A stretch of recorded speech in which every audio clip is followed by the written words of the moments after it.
The first sound was the zip tie snapping tight. Plastic biting skin. A sharp click that echoed louder than the engines idling outside the window. The second sound was the murmur of passengers, a low animal hum, swelling as phones lifted and screens glowed. Security had his arms twisted behind him, his cheek pressed to the carpet, the smell of disinfectant and burned coffee flooding his nose. Someone shouted that he was being removed for safety reasons. Someone else whispered his name, already half turned into a headline. Marcus Hale did not scream. He counted his breaths. In through the nose, out through the mouth. Slow, controlled. The way he had learned to do in rooms far more dangerous than a jet bridge. The way he had learned to do when the stakes were not a missed flight, but the lives of people who never knew his name. The gate clock glowed red. The doors were closing. The plane waited, patient and indifferent, its metal skin catching the morning light. Marcus felt the floor vibrate as a baggage cart rolled past. The security officer nearest his head smelled like cheap cologne and stress. The man's hand trembled on the radio clipped to his vest. "Sir, stop resisting," the officer said, voice thin, rehearsed. "I'm not," Marcus said, calm enough to frighten them. His glasses were crooked. One lens had popped loose. He could see the world in double, blurred and sharp at the same time. A woman in a blue uniform stood a few feet away, arms folded, jaw set. Gate agent, early 40s, hair pulled back too tight. The kind of face that had learned to hide behind policy. She would say later that she followed procedure. She would say she felt threatened. She would say she did not see the knee on his back. A younger security guard hovered near Marcus's feet, eyes darting. New boots, fresh badge. He looked like someone who still believed the job was about keeping people safe. He swallowed hard when their eyes met, then looked away. The zip tie tightened again. Marcus hissed, despite himself. The sound traveled. Cameras moved closer. Somewhere, a child began to cry. This was not how the day was supposed to start. 6 hours earlier, Marcus had stood in his kitchen, the city still asleep beyond the window. He wore a charcoal jacket and a white shirt, pressed clean, no tie. He did not like ties on travel days. He poured coffee and watched steam rise, thin as a confession. His apartment was spare. Leather couch, one photograph on the wall, a bridge at dusk. No people. He had learned to keep his life light, portable. He checked his phone. One missed call, unknown number.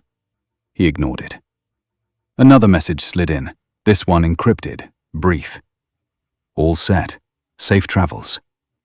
He exhaled, slow. Today was supposed to be simple. A flight, a meeting, a quiet reveal that would not be quiet at all. As the airport, nothing had seemed out of place at first. Early crowd, business travelers, retirees heading south, the smell of cinnamon rolls and jet fuel. Marcus moved through the terminal with the ease of someone who knew how to disappear in plain sight. He dressed like money, but not too much of it. He spoke softly. He smiled when spoken to. He had learned that invisibility was not absence, it was strategy. The screening line stalled. A metal detector chirped. His belt buckle set it off. He apologized, stepped back, removed it. The machine chirped again. The agent frowned, called for a secondary. Routine, they said. Random, they said. The pat-down was firm, professional, lingering a second too long at the ribs. The agent asked about his laptop. Marcus answered. Software consultant, client meeting, Washington. The word seemed to hang in the air, heavier than it should have been. Any reason you're carrying 2 phones? The agent asked. Marcus met his eyes. Work. They asked him to step aside. The clock ticked.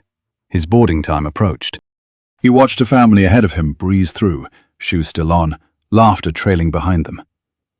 He felt the familiar tightening in his chest, the old calculation. How much push was too much? How much silence would cost him? When he reached the gate, the scanner flashed amber. The agent Not red, not green. Amber. The gate agent's smile stiffened. She typed. She frowned. She asked him to wait. "I'm going to miss the flight," Marcus said, still calm. "We need to verify something," she said. Her eyes flicked to the screen, then away. "What exactly?" "Sir, please step aside." He did not raise his voice, not at first. He asked again. He asked for a supervisor. The supervisor arrived, a man with thinning hair and a badge that said Operations. He spoke in phrases. Procedure, system, safety. He did not look Marcus in the eye. The clock crept closer to departure. The jet bridge hummed. A flight attendant peeked out, then retreated. Marcus felt the pressure build, not just in his chest, but behind his eyes, at the base of his skull. He had been late before. He had been delayed. But this was different. This felt deliberate, though no one would ever admit it. When he said the word discrimination, the temperature shifted. It always did. The supervisor's shoulders squared. The gate agent's lips thinned. The radio crackled. Security arrived fast, too fast. The lead officer was tall, broad, the kind of man used to being obeyed. He spoke with authority that expected surrender. "Sir, you need to come with us." "For what?" Marcus asked. "Disruptive behavior." "I'm standing here." The officer's hand touched his elbow. Marcus stepped back. Not away. Back. A small thing. A human thing. The moment snapped. Now, on the floor, Marcus felt the weight of the present crush the careful plans of the morning. He felt the cameras turn him into an image he did not control. He felt the story being written without him. "Get him up," the officer said. They hauled him to his feet. The crowd parted, then closed again. Someone cursed. Someone called his name. Someone laughed, nervous and sharp. As they dragged him away, Marcus caught his reflection in the glass. His face was flushed, one eye already darkening. He looked like a man who had lost something. He looked like exactly what they wanted him to look like. What no one in that terminal knew was that Marcus Hale had spent the last 20 years building systems that watched quietly. Systems that measured risk and trust and leverage. What no one knew was that the meeting he was flying to was not a pitch, but a reckoning. What no one knew was that the airline that had just removed him was hours away from discovering that their quiet assumptions had been logged, audited, and mirrored back to them with interest.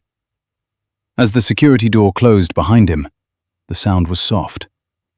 Final. The plane pushed back from the gate, and somewhere, deep in a server room humming with power, a countdown had already begun. The holding room smelled like old paint and recycled air. A single camera blinked red in the corner, its lens fixed, unblinking, indifferent. Marcus Hale sat with his wrists bound in front of him now, zip ties loosened just enough to claim mercy without offering it. Blood pulsed back into his fingers in hot, aching waves. He flexed them slowly, once, then stilled. Control mattered. It always did. The officer who had dragged him off the floor stood near the door, arms crossed, jaw clenched. His name badge read Nolan Price, late 30s, wedding ring worn thin.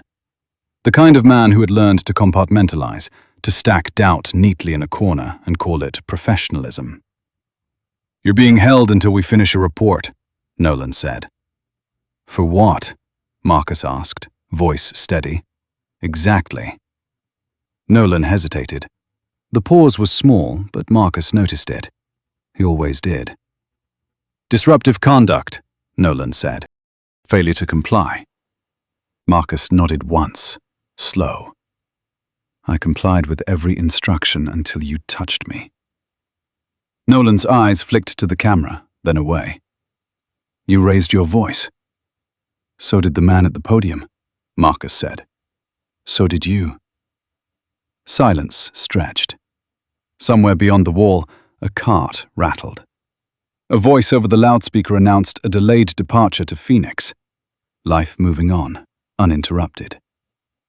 A second officer entered, older, heavier, carrying a clipboard like a shield. Sergeant Elaine Morris, early 50s, tired eyes, the kind of authority that did not need to shout. She glanced at Marcus's wrists, then at Nolan. "Remove those," she said. Nolan looked surprised. "Ma'am?" "They're not under arrest." Nolan cut the zip ties. Plastic fell to the floor, light as guilt. Elaine pulled up a chair and sat across from Marcus. She did not smile. She did not frown.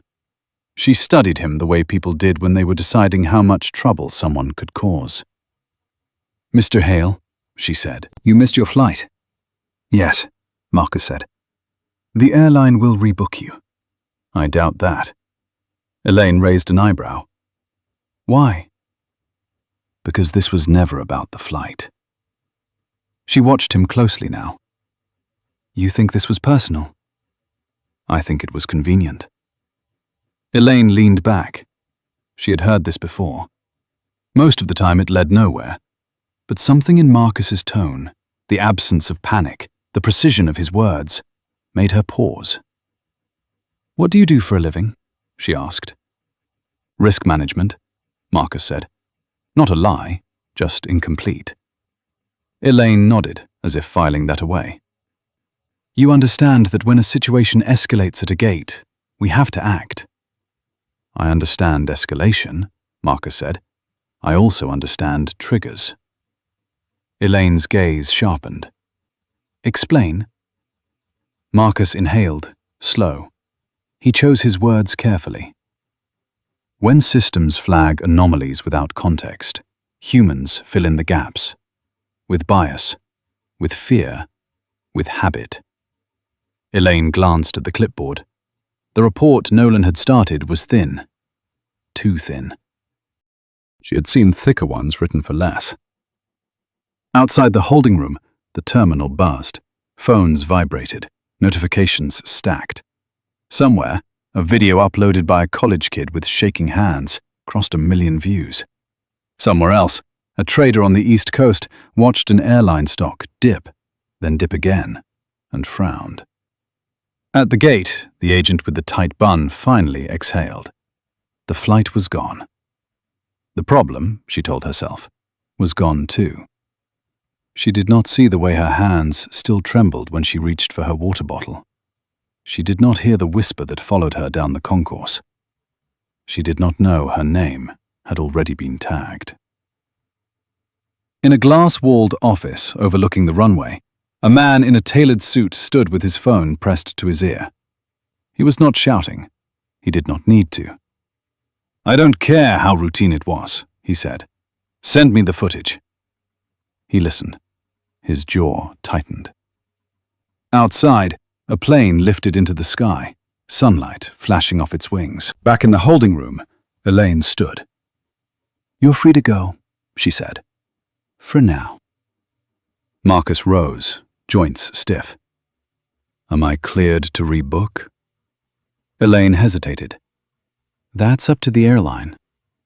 Marcus nodded. "Of course it is." As he walked out, Nolan avoided his eyes. Elaine did not. "Mr. Hale," she said, "if you file a complaint, it will be reviewed." Marcus stopped, turned. "I'm sure it will." He stepped back into the terminal, the noise crashing over him like surf.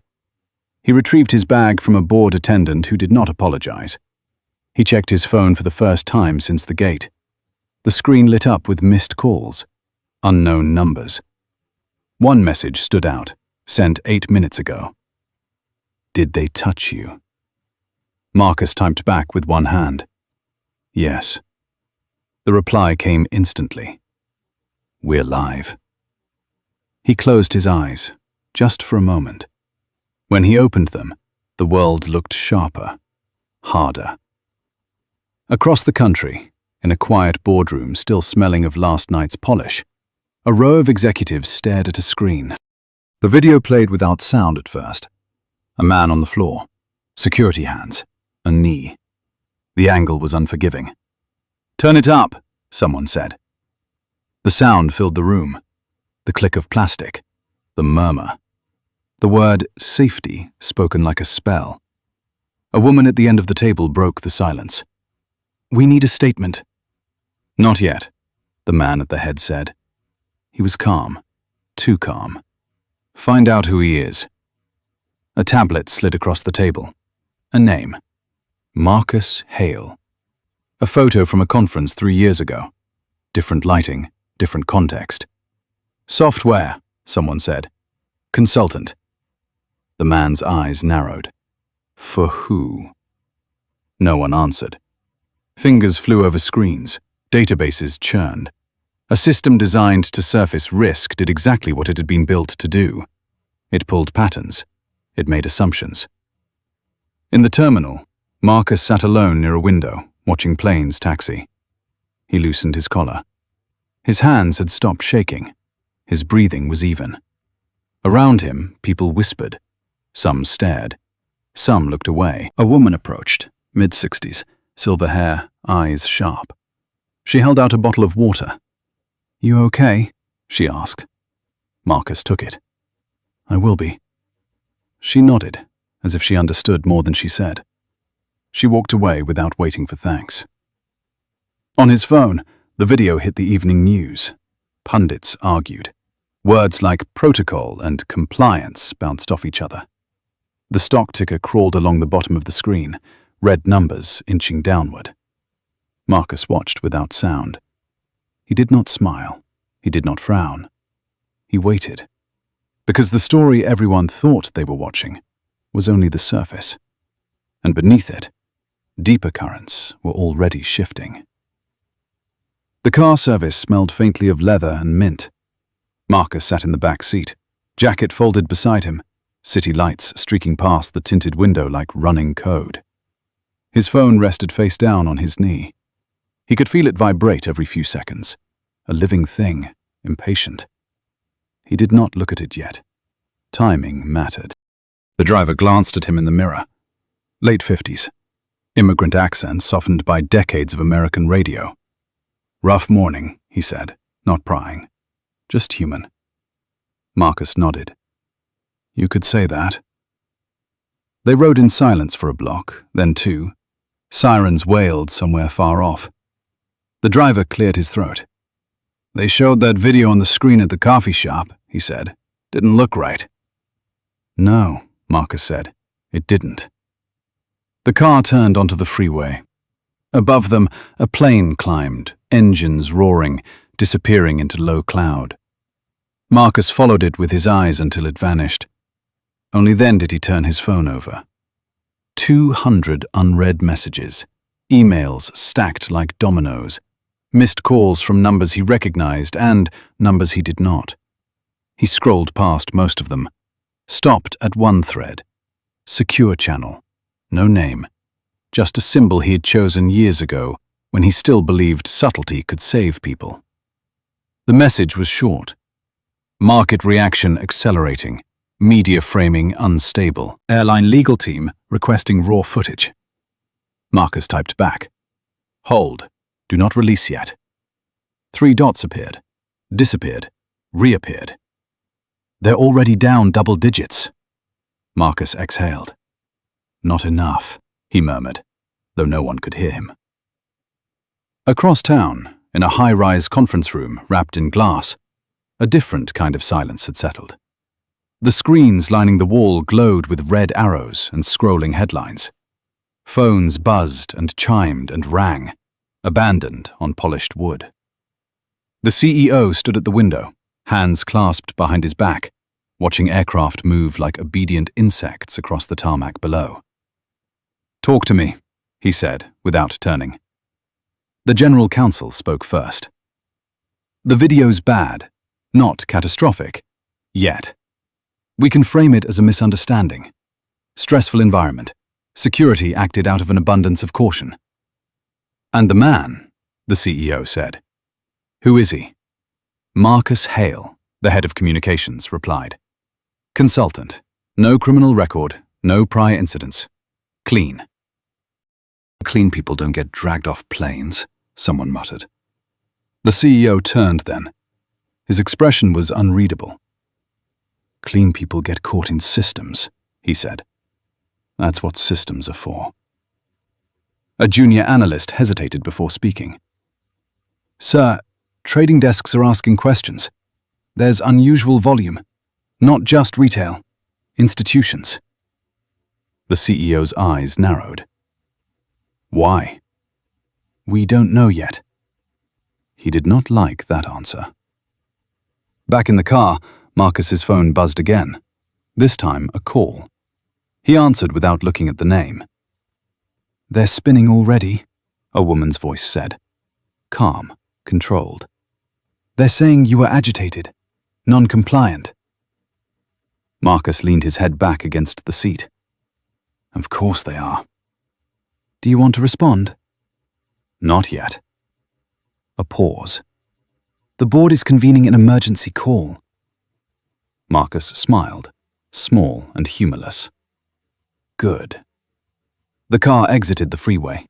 His building came into view, concrete and glass, anonymous by design. As they pulled up, Marcus caught his reflection in the window. The bruise along his cheek had deepened, blooming dark and angry. He touched it lightly, testing. Pain grounded him, reminded him this was real. Inside his apartment, the air was still. He set his bag down, rolled his shoulders, then moved to the desk by the window. 3 monitors blinked to life at his touch. Streams of data began to flow, clean and precise. He watched them with the same focus he had once reserved for people. On one screen, the video played again. Different angles now, slower, frame by frame. He noted the moment the officer's hand tightened, the exact second the gate agent stepped back, the flicker of hesitation in the younger guard's eyes. On another screen, a live feed of market activity. The airline's ticker dipped, recovered, dipped harder. He did not cheer. He did not flinch. The phone vibrated once more. A text, this time from a number he knew by heart. They've activated contingency protocol. Marcus's fingers hovered over the keyboard. Which one? He typed. The reply took longer than he liked. Passenger risk mitigation. Marcus closed his eyes. There it was. The phrase that had paid for more than one quiet settlement. The phrase that turned people into variables and harm into acceptable loss. He opened a different folder, older, buried deep. He had not planned to use it yet, not today. But plans changed. Down in the street, a television flickered in a bar window. The video played on mute, captions crawling along the bottom. A group of men leaned in, shaking their heads. A woman wiped her eyes. Someone slammed a glass down hard enough to crack. In the boardroom, the CEO's phone rang. He answered it himself. Yes, he said. He listened. His face tightened just a fraction. No, he said. We did not authorize that. Another pause. Longer this time. Get me everything, he said quietly. Every flag, every score, every exception. He hung up and looked around the table. We may have a bigger problem than optics. Outside, the sun climbed higher. Another day beginning, another story being written, layer by people who thought they were in control. Marcus stood at his window, watching the city wake. His phone buzzed again. This time, he did not wait. Release Phase 1, he said into the receiver. On the other end, someone inhaled sharply. Are you sure? Yes. He ended the call and set the phone down. For the first time since the gate, his hands trembled. Not with fear, with anticipation. Because the airline thought this was about one man and one moment. They thought this was damage control. They were wrong. By mid-afternoon, the narrative had hardened. Headlines stopped asking questions and started making claims. Passenger removed after confrontation. Airline cites safety concerns. Experts debated tone and compliance, while the video looped endlessly, stripped of context, magnified by repetition. The market kept sliding, not in panic now, but in calculation. Money smelled risk and backed away. Marcus watched the coverage from his desk, the city a grid of motion behind the glass. He had changed his shirt. The bruise remained. He left it visible, a reminder, a lever. He toggled the window and listened to the internal channel, voices overlapping, clipped, precise. Professionals doing what they always did when pressure rose. "They're isolating the incident," someone said. "They're blaming the guard," another replied. "Softening the brand. Legal wants to offer rebooking and compensation." Marcus muted the feed. Compensation was a language he understood well. It was what came after harm and before accountability. It was what people offered when they hoped the story would end. It would not. Across town, the board call had begun. Faces tiled the wall, each framed by tasteful offices and neutral art. The CEO sat centered, posture straight, eyes steady. He let them speak first.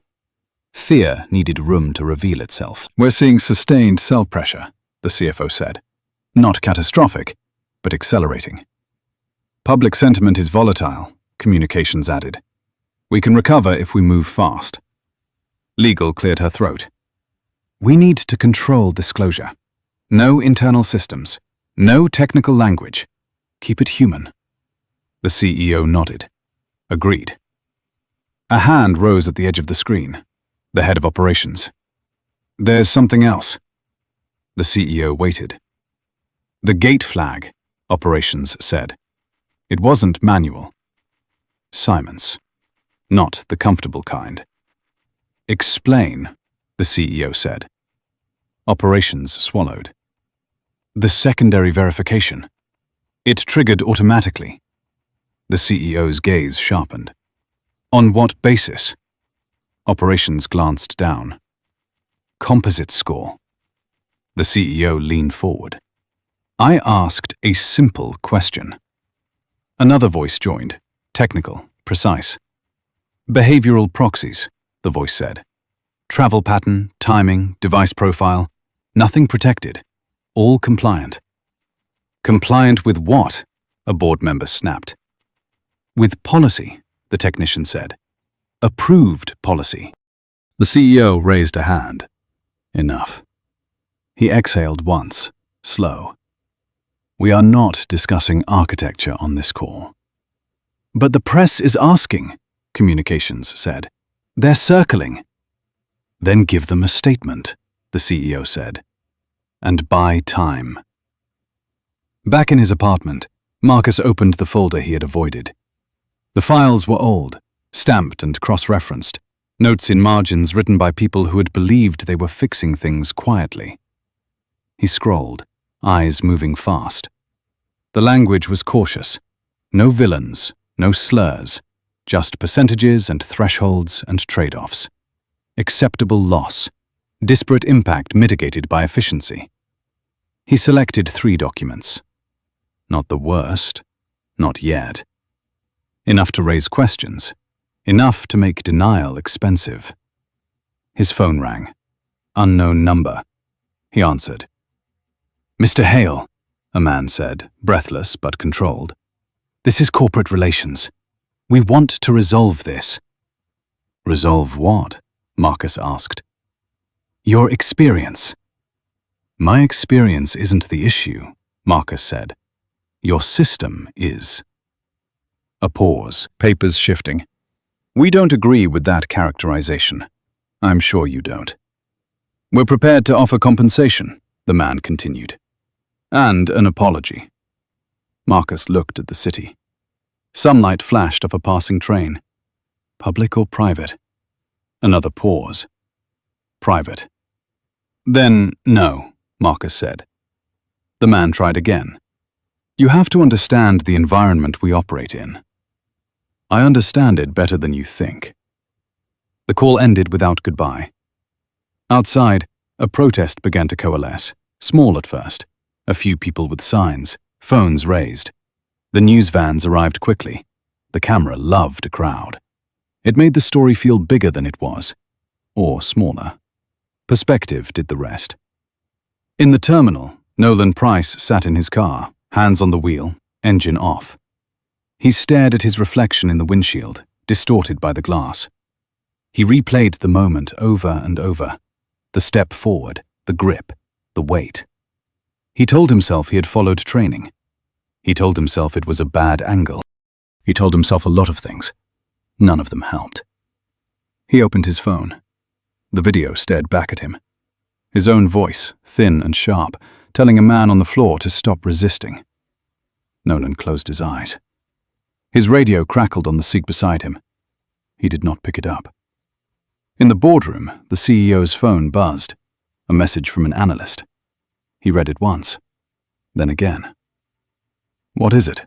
the CFO asked. The CEO looked up. "They're not just selling stock," he said. "They're unwinding credit." A murmur rippled through the room. "That doesn't make sense," someone said, on a video. "It makes sense," the CEO replied, voice flat. "If they think there's more coming." At Marcus's desk, the cursor hovered over send. He hesitated, not from doubt, but from discipline. He checked the time. He checked the feeds. He checked the angle of the story as it bent, slowly, towards something heavier than outrage. He sent the files. Within minutes, a reporter called, then another. The questions changed. Less emotion, more math. How did it work? Who approved it? How long had it been in place? The market reacted again, sharper this time. The ticker dipped, did not recover. Phones rang unanswered in the boardroom. The CEO stood, jacket unbuttoned now, control slipping at the edges. "Find him," he said. "Now." Marcus watched the numbers fall. He did not smile. He stood and moved to the window as clouds rolled in from the west, dark and low. The city dimmed, a storm gathering. This was still only the beginning. The rain came down hard and sudden, flattening the city into streaks of grey. Sirens layered over thunder. Marcus watched water crawl down the glass like something alive, searching for a way in. His phone lay quiet now, the kind of quiet that meant the message had landed exactly where it was supposed to. Across the country, screens lit up in newsrooms that prided themselves on skepticism. Editors leaned forward. Lawyers hovered just behind them. The documents were careful. Too careful to dismiss. Internal language, approved pathways, risk tolerance tables. Not racism spelled out in crude terms, but something colder, cleaner. Numbers that leaned one way and were never pushed back. The headline shifted tone. Airline faces questions over automated passenger screening. Questions were worse than accusations. Questions demanded answers. In the boardroom, the CEO loosened his tie. No one else spoke. The silence pressed in, heavy with calculation and regret. He had seen this before in other industries. Not aviation. Banking, pharma, tech. The moment when a story slipped from public relations into governance. "We need to contain exposure," legal said. "We need to reassure lenders," the CFO added. "We need to suspend the system," operations said, voice thin. The CEO closed his eyes for a fraction of a second. When he opened them, the room waited. "Suspension is an admission," he said. "We do not admit. We contextualize." A junior board member cleared her throat. "What if we can't?" He looked at her then. Really looked. "Then we find someone who can." Phones vibrated again, not with calls, but alerts. Credit outlook revised. Watch negative.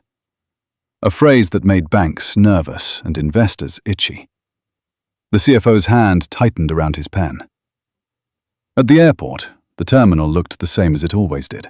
Coffee lines, rolling bags, departures flipping from boarding to closed. Nolan Price walked past the gate where it had happened and felt his stomach turn. He avoided the spot where the carpet still showed a faint mark, darker than the rest. He told himself no one noticed. He knew better. His supervisor called him into an office with no windows, asked him to write a supplemental report. Nolan stared at the blank screen, fingers hovering. The words did not come easily anymore. Every sentence felt like a lie he could not quite justify. In Marcus's apartment, the lights flickered once as the storm strained the grid. He poured himself a glass of water and drank it standing up. He had not eaten. He did not feel hungry. His mind moved ahead, always ahead, mapping consequences. A new message arrived. Different channel, older credentials. "You're pushing them faster than expected." Marcus typed back. "That's because they know what comes next." A pause. Then, "Are you sure you want to go there?" He thought of the gate agent's face, the way she had stepped back, relieved when the problem became someone else's. He thought of Nolan's eyes, the brief flash of doubt swallowed by training. He thought of the boardroom, full of people who had never once set foot in the terminals they governed. "Yes," he typed. "I'm sure." The storm intensified. Rain hammered the glass. The city blurred into abstraction. In the boardroom, the CEO's phone rang again. He answered it without looking. "We've got a liquidity issue," a voice said. Not panicked. Worse. Precise. "How much time?" the CEO asked. "Hours," the voice replied, "not days." He ended the call and looked around the table. "We're grounding non-essential routes," he said. "Now."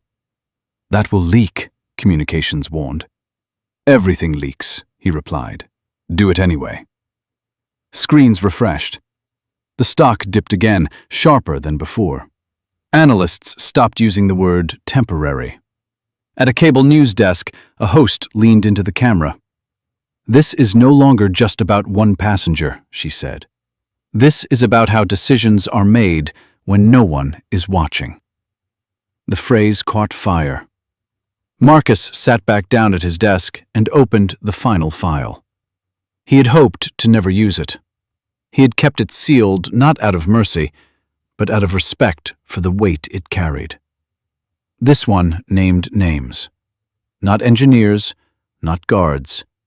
Decision-makers, approvals, emails that spoke of risk in the abstract, and people as variables. He did not send it yet. Instead, he picked up his phone and dialed a number he had memorized years ago. It rang twice. "Marcus," a voice said. Female, calm, familiar. "I was wondering when you'd call." "They're wobbling," he said. "I know," she replied. "The hearings are being drafted." "Already?" "Yes." A faint smile crossed his face. "Good. You're going to be asked to testify." "I know. Your name will be everywhere." "It already is." A pause. "Are you ready for that?" Marcus looked at his reflection in the dark glass, the bruise now a shadow under the light. "I've been ready longer than they realize." The call ended. He set the phone down gently, as if it might break. In the boardroom, a junior assistant slipped in, pale. She whispered to the CEO. He listened, expression hardening. "They want to see me," he said to the room. "Who?" someone asked, though they already knew. "Everyone," he replied. "Banks, regulators, partners." He straightened his jacket. "This meeting is adjourned." As they filed out, no one met his eyes. Outside, the rain began to ease. The storm moved on, leaving the city washed and raw. Marcus opened the window a crack. Cool air rushed in, sharp and clean. He breathed it in, deep. On his screen, the airline's ticker froze for a moment, then updated. Down billions. The number meant nothing by itself. What it represented did. He clicked send. The final file left his outbox and entered the world. Somewhere, a server logged the transfer. Somewhere else, a phone rang and did not stop. And in a quiet office, far from the terminal, a man who had never once worried about a gate or a scanner felt the ground shift beneath his feet. The plane had long since taken off without Marcus Hale. But the reckoning he had boarded was only just beginning. The morning broke clear, scrubbed raw by the storm. Sunlight poured over the city with the indifference of something that had seen this before. Marcus woke on the couch, jacket still on, phone buzzing against his ribs. He did not check the time. He did not need to. The day had already chosen its shape. He rolled the stiffness from his neck and stood. The bruise had turned a deeper shade, a map of last night's force. He splashed water on his face and watched himself in the mirror, the way the light caught the swelling, the way his eyes stayed steady. He had learned long ago that steadiness unsettled people more than anger. The phone buzzed again. He answered. "They halted pre-market," the voice said. "Volatility pause." "How long?" Marcus asked. 15 minutes, maybe longer." "Good," Marcus said. "That gives them time to think." Across the river, in a building that looked like it had been designed to reassure, the airline's leadership reconvened. Coffee went untouched. Screens showed frozen numbers. Lawyers spoke in careful phrases. Someone mentioned fiduciary duty. Someone else said reputational contagion. The CEO listened, arms folded, jaw set. He had slept 3 hours. He felt it in his bones. "We need to show cooperation," the General Counsel said. "Voluntary audit, independent firm." "And concede what?" the CEO asked. "Nothing," she said. "Process review." The CFO shook his head. "Lenders want more than words." A knock. A young assistant entered, breathless, and handed the CEO a tablet. He skimmed, then stiffened. "They've filed," he said. "Who?" someone asked. "Shareholder counsel," he replied. "Failure of oversight, material risk non-disclosure." The room shifted. Chairs creaked. Someone cursed under their breath. On the street below, a line of cameras formed outside a building that had never hosted a protest before. People held signs that did not match, messages scrawled in different hands. It did not matter. The image would travel. At Marcus's desk, a different call came through. A producer, National Morning Show. He declined without explanation. Another call, a senator's office. He let it ring. He was not ready to speak yet. He wanted the facts to do the talking. Facts were harder to shout down. A message appeared on his secure channel. Short, measured. "They're convening a special committee." Marcus typed back. Too late. He opened a live feed. The airline's CEO stepped to a podium, flanked by flags and logos. His expression was somber, practiced. He spoke of values, of safety, of commitment. He apologized for distress without naming cause. He promised review without admitting fault. Marcus muted the feed. He had seen this theater before. It worked when the audience was tired. Today, the audience was not. The market reopened. The ticker moved. Down again, faster this time. Analysts revised notes mid-sentence. The word systemic appeared, then stuck. Credit lines tightened. Partners called lawyers before calling friends. In a small office near the airport, Nolan Price handed in his badge. His supervisor tried to talk him out of it. Nolan shook his head. He could still feel the floor under his knee, the way the man's breath hitched. He walked out without looking back. At noon, Marcus finally stepped outside. The air was clean, sharp. He pulled a cap low and moved through the crowd without being recognized. He liked the anonymity. It let him think. He stopped at a corner and watched a screen through a shop window. The anchor spoke with urgency now, not outrage. She named risks. She named timelines. She named consequences. His phone buzzed. A new voice this time, older, gravelly. "They want to talk," the voice said. Closed door, no cameras. "Who?" Marcus asked. "Everyone," the voice said again. "Transportation, oversight, banking." Marcus considered. The street hummed around him. A bus exhaled at the curb. Someone laughed. Life continued, careless and brave. "Tomorrow," he said. "That soon?" "Yes." A pause. "They're nervous." They should be. By late afternoon, the airline's stock was down billions. The number scrolled across screens, abstract and enormous. Commentators argued whether it was deserved, whether it would last, whether it was fair to punish a company for a moment at a gate. Marcus sat back at his desk as the sun lowered, casting long shadows across the room. He opened one last message and typed 3 words. "Now we talk." He hit send and closed his laptop. Outside, planes lifted and landed, steady as ever. The system moved on, even as it recalibrated itself around a fault line it could no longer ignore. Marcus stood at the window and watched the sky change color.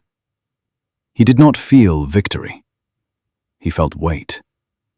The kind that came with choosing not to look away. Tomorrow he would speak. Tonight he would rest. The story had escaped him now. It belonged to the world. The hearing room smelled like polished wood and old paper, a place built to suggest permanence. Flags stood stiff behind the dais, their colors muted under fluorescent lights. Marcus sat at the long table, hands folded, shoulders relaxed, eyes forward. Cameras clicked softly, testing angles. Staffers whispered, shuffling binders. The audience filled in behind him, a quiet mass of expectation. He had not slept much. He had not needed to. When the chair called the session to order, the room settled into a focused hush. Names were read. Titles followed. Marcus Hale, Independent Risk Systems Consultant. The words were accurate. They were not complete. A senator leaned toward her microphone. Mid-60s, former prosecutor. She studied Marcus with the practiced intensity of someone who had learned how to read hesitation. "Mr. Hale," she said, "you were removed from a commercial flight less than 2 days ago. Since then, the airline involved has lost billions in market value. Do you believe those events are connected?" Marcus waited a beat. He let the silence stretch just long enough to signal intent. "Yes," he said. Murmurs rippled through the room. The senator nodded. "Explain." Marcus drew a breath. "What happened to me at that gate was not an anomaly. It was a visible outcome of a system designed to prioritize efficiency over judgment. The market is reacting not to the video alone, but to the realization that this system was allowed to operate without meaningful oversight." Another senator leaned forward, younger, sharper. "You're saying an algorithm caused security to remove you?" "No," Marcus said. "I'm saying the algorithm created the conditions where removal became the default response. Humans followed the path of least resistance." A staffer passed a document down the row. The airline's internal language glowed on the screen behind them. Thresholds, flags, escalation protocols. No slurs, no smoking gun, just structure. The senator frowned. "You had access to this." "I was shown parts of it," Marcus said, after the fact. "And before that," she pressed, "what was your relationship with the airline?" Marcus met her gaze. "None." The room shifted. A reporter scribbled faster. At the far end of the table, an airline representative cleared his throat. He wore a dark suit and a pin shaped like wings. He had been briefed well. He looked prepared. He looked tired. "With respect," the man said, "our systems comply with existing regulations. There is no evidence of intentional bias." Marcus turned slightly, not to confront, but to include him in the conversation. "Intentional bias is not the standard," he said. "Impact is."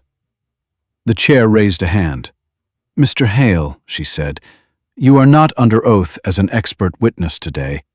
You are here because of your experience." Marcus nodded. "Understood." "Then tell us this," she continued. "Why did the market react so fast?" Marcus did not answer immediately. He glanced at the screen, at the language everyone else avoided. Then he looked back up. "Because investors recognize patterns," he said. "They have seen what happens when operational risk hides behind technical complexity. They know that when systems fail quietly, they fail everywhere." The airline representative shifted in his seat. He opened his mouth, then closed it. The chair leaned back. "You're suggesting this goes beyond one company?" "Yes," Marcus said. "It goes to governance." The word landed heavy. Outside the room, aides checked phones. Alerts stacked. Analysts issued new notes. A major partner announced a review of its relationship with the airline. Careful language masking decisive movement. Back inside, a different senator spoke. Older, measured. "Mr. Hale, you've been described in the press as an activist." Marcus shook his head. "I'm a technician." A few people smiled. Not many. "I build systems to identify risk before it becomes catastrophe," he continued. "In this case, the catastrophe was reputational, financial, human." The senator nodded slowly. "And you believe your removal from that flight accelerated exposure?" "Yes, because of who you are." Marcus paused. This one mattered. "Because of what I do," he said, "and because I did not disappear." Silence again. The room held it. At the back, Nolan Price stood unnoticed, having slipped in without credential. He had not planned to come. His feet had brought him here. He listened, heart pounding, as Marcus spoke with a clarity Nolan had never found for himself. He felt something loosen in his chest, something like relief, something like grief. The chair thanked Marcus and moved to the next witness, a consultant, a former regulator. The conversation widened, deepened. Systems, accountability, cost. Marcus leaned back, listening now, absorbing the weight of what he had set in motion. This was no longer about him. It had not been for hours. When the session broke, cameras surged. Microphones appeared like a field of metal flowers. Marcus raised a hand, not in dismissal, but in pause. "I'll speak later," he said. "Not now." He left through a side door, escorted by a staffer who said nothing. In the hallway, the noise fell away. The building exhaled. Outside, the sun hung low, painting the steps in gold. Marcus stood still for a moment, letting the warmth touch his face. He checked his phone. A single message waited. "Airline announces CEO stepping aside, pending review." Marcus closed his eyes. Not from satisfaction, from gravity. Across town, in an office stripped of personal items, the CEO packed a box in silence. He did not curse. He did not call anyone. He folded his jacket with care. Years of control reduced to cardboard and tape. In the terminal where it had begun, the gate stood empty. Travelers passed without noticing. The carpet had been cleaned. The mark was gone. Marcus walked down the steps and into the crowd, another face among many. The story followed him, but it no longer defined him. He had said what needed to be said. Others would carry it now. The market would settle. Laws would lag. Systems would adapt, slowly, reluctantly. But something essential had shifted. A line had been crossed and marked. Marcus kept walking, hands in his pockets, shoulders squared, moving forward with the quiet certainty of someone who knew that power did not always announce itself. Sometimes it waited, patient and observant, until the moment demanded it. And when it did not shout. It simply spoke. The whistleblower did not arrive with fireworks. There was no press release, no shadowy figure stepping into light. The first sign was a secure packet that landed in a newsroom inbox at 3:12 in the morning, time-stamped, encrypted, boring in appearance. That was the point. It looked like work. By sunrise, 3 editors in 3 cities were staring at the same set of files, each one independently confirmed, each one incomplete in a way that felt deliberate. Internal reviews, risk memos, slides from meetings that were never meant to leave a conference room. No smoking gun, no cartoon villain. Just a pattern so consistent, it was impossible to unsee once it formed. The phrase appeared again and again. Operational tolerance, acceptable deviation, customer friction offset. One editor leaned back in his chair and said quietly, "This isn't one system. This is a philosophy." Across town, Marcus stood at his window with a cup of coffee he had already forgotten to drink. His phone buzzed once, then twice, then settled into a steady rhythm. He ignored most of it. He was waiting for one call. It came from a blocked number. "They've gone wide," the voice said. Female, low, controlled. Multiple outlets, coordinated. Marcus closed his eyes. Good. "You know this changes the tone," she continued. "This isn't reaction anymore. This is investigation." That was always the goal. A pause. "They're asking where it came from. And you told them that it came from someone who tried to fix it quietly and failed." Marcus nodded to himself. That much was true. In a nondescript apartment across the city, a woman sat at a small table, laptop closed, hands wrapped around a mug that had long since gone cold. Her name was not in the files. It would not be, for a while. She had worked in compliance, not engineering. She had flagged anomalies, written memos, asked for impact assessments that never came back. She had been thanked for her diligence and reassigned to a project with no visibility. She watched the news with the sound off. She did not smile. She did not cry. She felt hollow, and then lighter than she had in years. In the airline's offices, the mood shifted from defensive to brittle. Lawyers stopped talking about statements and started talking about exposure. Compliance teams were pulled into emergency reviews. Emails were archived, then unarchived, then flagged again. People began to remember conversations they wished they had documented differently. A senior vice president stood in a hallway and asked, no one in particular, "Who authorized this?" No one answered. On the steps outside the oversight building, reporters clustered tighter than before. The questions sharpened. Not what happened, but how often.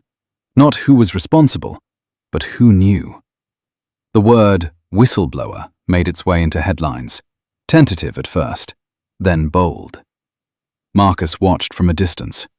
He had been asked to comment. He declined. He understood the rhythm of these things. Too much presence invited distraction.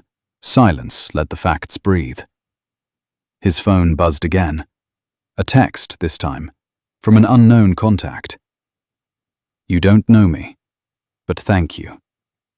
Marcus stared at the screen for a long moment. He typed back slowly. "I know exactly who you are."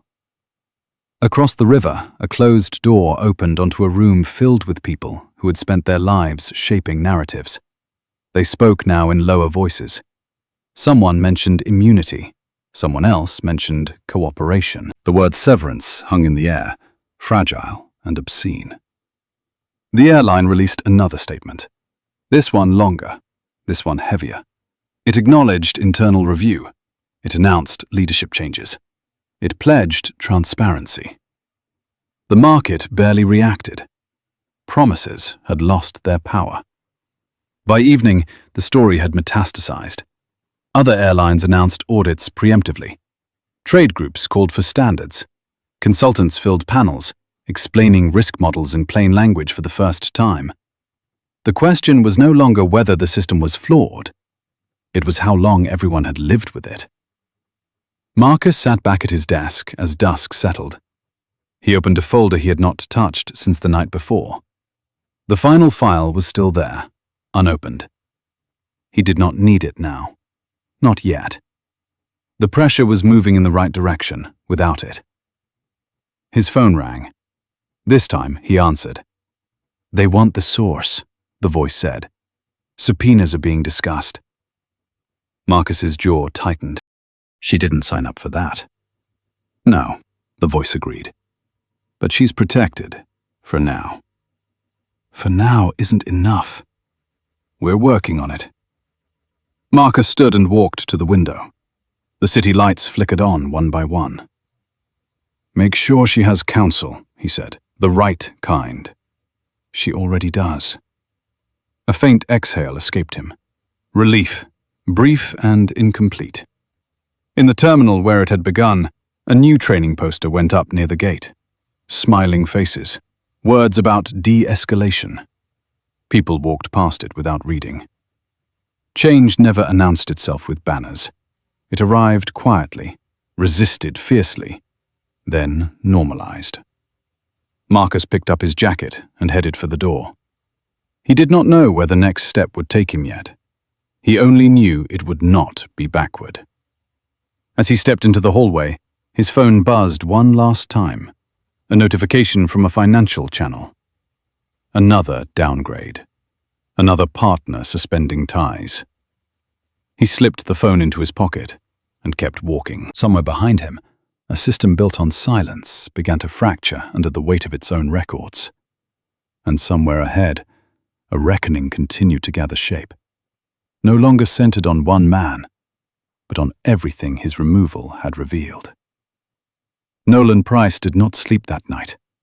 He sat at the small kitchen table long after the city went quiet, the overhead light buzzing faintly, a cup of coffee untouched in front of him. His badge lay beside it, metal face down, as if it could still see him. He had taken it off out of habit, then realized he was no longer sure who he was without it.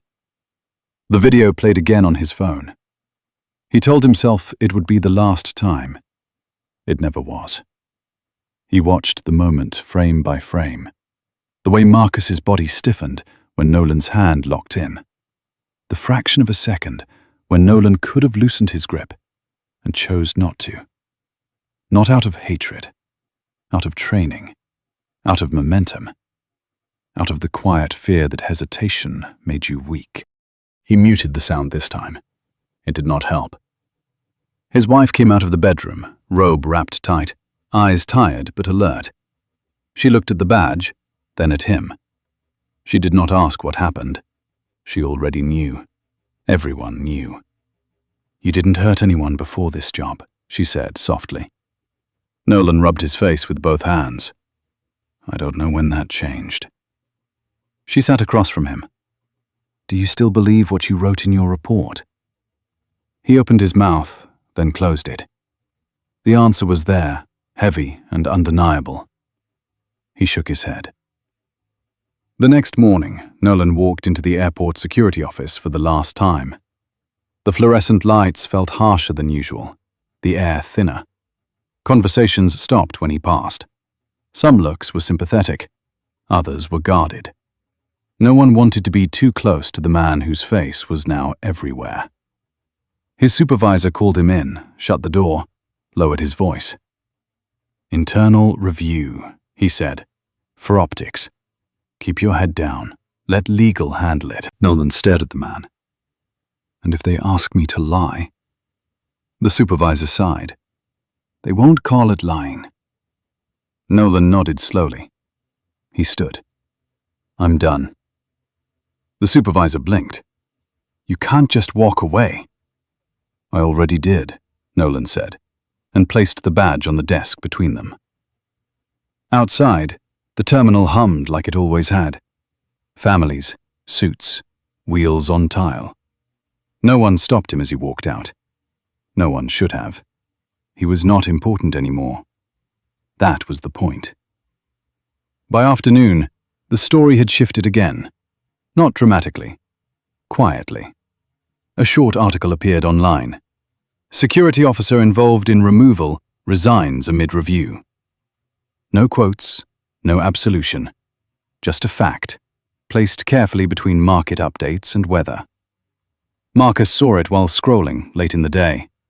He stopped, read it once, then again. He did not feel satisfaction. He felt something more complicated. The resignation did not erase the flaw under his cheek or the click of plastic at his wrists. It did not change the system that had put Nolan there with a radio and permission, but it mattered. That evening, Nolan sat alone in his car in a grocery store parking lot, phone in his hand. He had typed and deleted the same message half a dozen times. Apologies felt thin. Explanations felt worse. Finally, he wrote the simplest thing he could. "I'm sorry. I should have stopped." He stared at the screen for a long time before sending it. The message went through. No reply came. He did not expect one. Days passed. The airline's crisis deepened. Names rose and fell. Committees formed. Statements blurred together. Nolan watched from the outside now. No uniform, no radio, no authority. Just a man who had to decide what to do with what he had learned. He started attending a training program run out of a community center not far from the airport. De-escalation. Bias recognition. The room was small. Folding chairs. A whiteboard with marker stains that never quite came off. He listened more than he spoke. When he did speak, he did not defend himself. He described what it felt like to act before thinking, and how easy it was to confuse compliance with correctness. Some people avoided him. Some stayed. None forgave him outright. That was fine.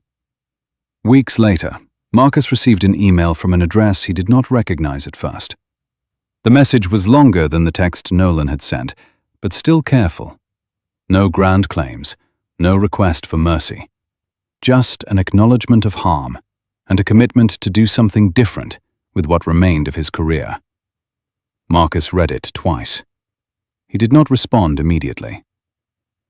That night, Nolan stood at the edge of the airport perimeter fence, watching planes lift into the dark. The sound was familiar, comforting in a way that surprised him. He no longer belonged to that world, but he could still see it clearly now, stripped of the authority that had once blurred his vision. Across the city, Marcus finally typed a reply. One sentence, honest, unadorned. Change doesn't start with regret. It starts with what you do next. Nolan read it on the spot, phone glowing in the dark. He nodded once, to no one, and slipped the phone back into his pocket. The story would not remember him kindly. It might not remember him at all. That, he understood now, was not the measure. What mattered was that when the moment came again, for someone else, in some other terminal, the hands would pause, the knee would not drop, and a man would walk away instead of being dragged.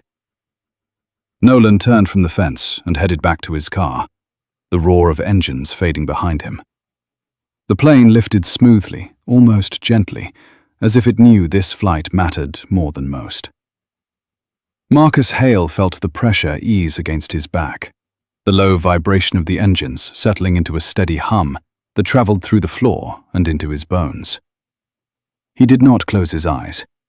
He watched the city fall away, buildings shrinking into geometry, streets turning into lines, the place where everything had fractured becoming just another square of light below the clouds. No one stopped him this time. No extra screening, no whispered radios, no sideways glances that lingered too long. The boarding pass scanned green. The agent smiled, brief and professional, then looked down again. Normal. Boring. The way it should have been all along. Marcus rested his hands on the armrests, fingers relaxed. The bruise along his cheek had faded to a dull shadow, still visible if you knew where to look. He had chosen not to cover it. He had learned that erasing marks too quickly let people pretend nothing had happened. Across the aisle, a man folded a newspaper with careful precision, the headline half visible before it disappeared. Airline restructuring enters final phase. Marcus did not read the article. He already knew how it ended. Bankruptcy courts, asset sales, executives stepping down in carefully worded statements, a brand dissolved into something smaller, quieter, less certain of its power. The flight attendant stopped beside him, early 30s, calm eyes. She handed him a bottle of water without asking. "Let me know if you need anything," she said, her voice steady, sincere. Marcus nodded once, meeting her gaze. She held it for a second longer than necessary, then moved on. He exhaled slowly. This was not victory. It was something heavier, something earned. Weeks earlier, the settlement papers had crossed his desk in a neat digital stack. Numbers spelled out, commitments written in legal language that tried very hard to sound final. Oversight reforms, independent audits, compensation funds, admissions without apologies. He had read every line himself. He had sent them back twice. The third version had been acceptable, not because it fixed everything, but because it made denial impossible, because it forced the truth into records that could be subpoenaed, studied, remembered. Marcus had signed. The airline's lawyers had exhaled. The market had reacted the way markets always did when uncertainty finally collapsed into certainty. Painfully, then decisively. The work had not ended there. It never did.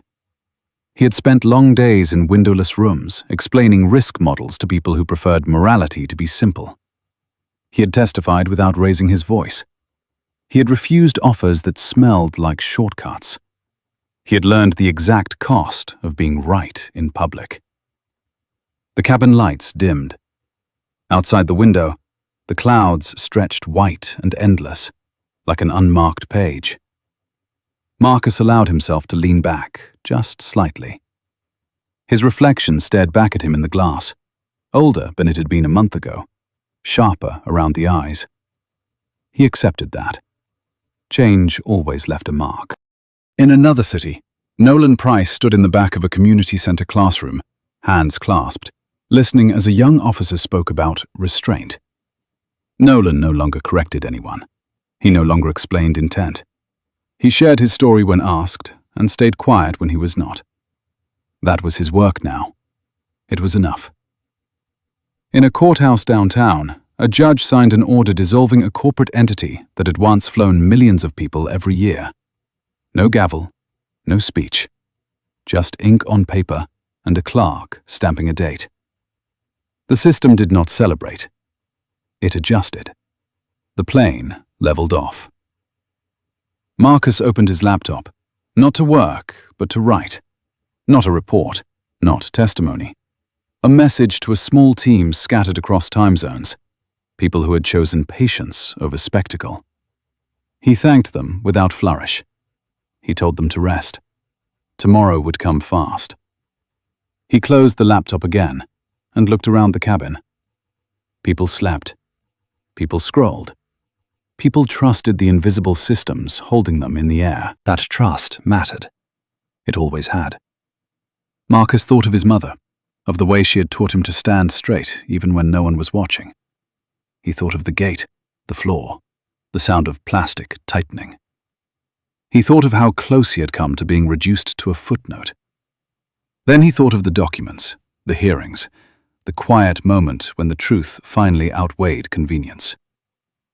The captain's voice came over the intercom, smooth and practiced, announcing cruising altitude. The words faded into background sound, just another reassurance in a world full of them. Marcus allowed himself a small smile, one that did not need an audience. He was not a hero. He was not a symbol. He was a man who had refused to disappear when it would have been easier to do so. Outside, the horizon curved gently, vast and unbothered. The future did not promise fairness. It never had. But it offered something else. Leverage. Memory. A record that could not be erased by silence. The plane moved forward, steady and inevitable, carrying him toward the next chapter, whatever shape it chose to take. You settled in, grounded and alert, ready to keep going. If this story meant something to you, like, subscribe, comment.